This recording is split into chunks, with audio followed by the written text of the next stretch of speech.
I was doing what I normally do one day and responding to a tweet from Timothy Isaiah Cho, and was taking some time to analyze it and to try to give it a fair reading while I made my criticisms. So if you want to sing it to African tunes, then you're going to have to spend some time putting the songs to African tunes. I'm not saying that doesn't exist. I don't even know if it exists. It's just not something I've ever thought about. So if this is really important to you, you want to sing these songs to Chinese tunes or to Korean tunes or whatever, you got to do the work for it, because the white people decided that's what they wanted to do, and they went ahead and did it, and they are singing them in their churches now. If you want to do that, go find the ones that are already written or write your own and do it. Stop complaining that other people aren't doing it. I happen to like the European tunes, so I sing them. It's no problem. But if you don't like them for some reason, you think it's racist, do it. You do the hard work. That's the whole point. Stop complaining about it and do the hard work. I stopped myself in the middle of it, and I said to myself, this is too much work. And honestly, it doesn't have enough oomph. I want to be able to really lambast the position of Timothy Isaiah Cho.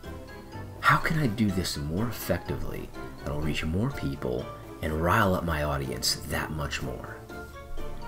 Then I remembered what I learned from Timothy Keller yesterday. He told me about speech-act theory. Yes, of course, that's it. It's not really what Timothy is saying. It's actually what his words are doing.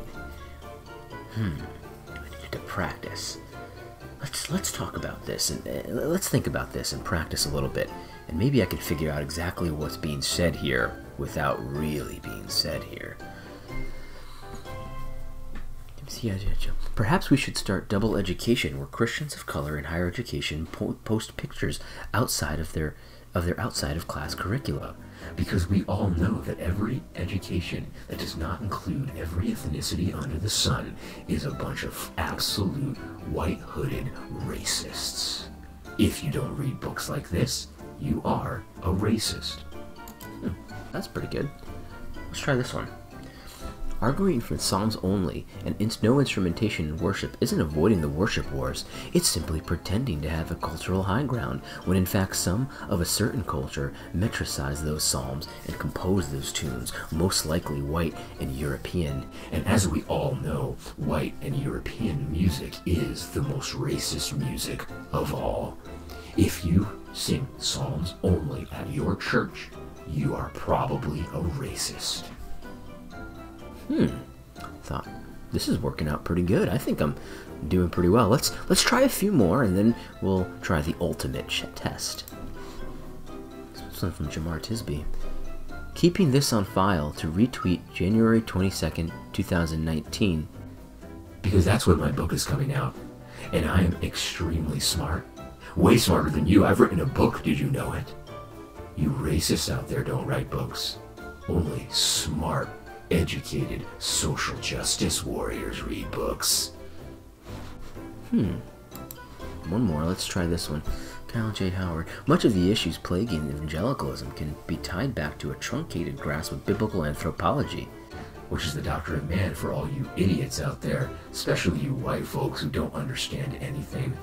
You guys think you have biblical anthropology, but really you just have white anthropology.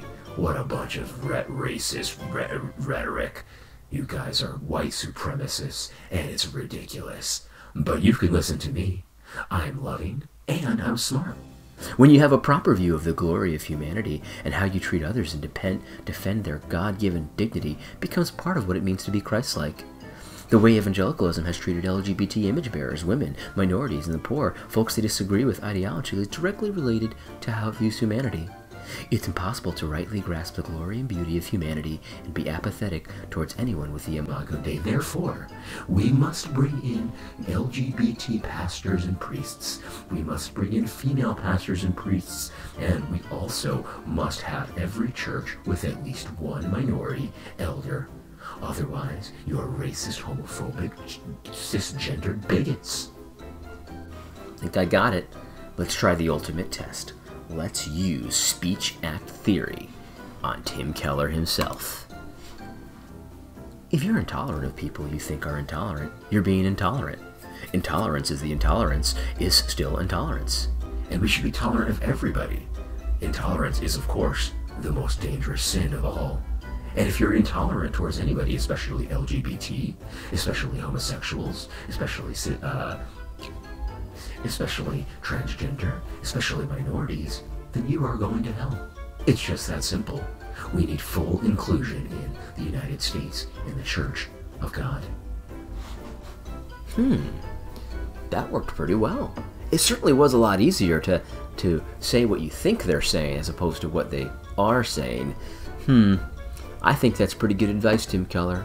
Let's do this going forward. I think that'll probably, if we apply speech act theory to everybody's positions, I think that'll probably help us solve our problems faster than anything else. You're right, there is a divide in the church, and speech act theory and telling people what they mean instead of reading what they mean and listening to what they mean, that's the best way to solve it. After all, what we need is complete agreement. We need the intelligentsia from on high to tell us we're doing a good job.